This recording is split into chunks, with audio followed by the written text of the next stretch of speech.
Tell me, do you ever feel like your prayers just don't get answered? They're bouncing off the tiles on the ceiling, and God's not listening, God's not hearing, or certainly God's not doing anything? Well, the prophet Elijah had the same experience after he had this miraculous, supernatural event on the top of Mount Carmel, where fire came down from heaven and lit the altar that he had created in a battle against the false prophets of Baal. After that, he goes to the top of Mount Carmel again, and he prays for rain. It had been a drought for 3 years, and God told him, I'm going to bring rain. And he goes to that mountain, and he prays and prays for rain. In 1 Kings chapter 18, verse 42, Elijah went to the top of Mount Carmel. He bowed himself down on the earth and put his face between his knees. And he said to his servant, Go now, look towards the sea.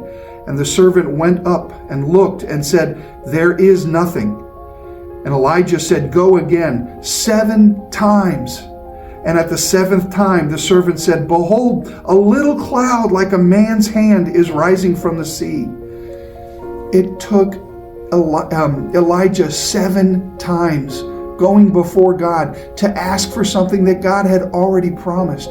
Can you imagine what he was feeling like at about prayer number 3 or 4 or 5? God, you promised me this. Why isn't it coming? Where's the rain, God? And he kept at it. He kept praying. And that's our lesson from this passage.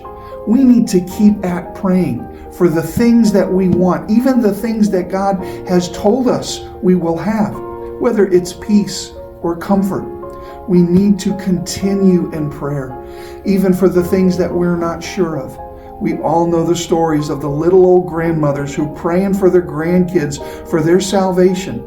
And it is years and decades sometimes until God answers that prayer. We need to be persistent as well.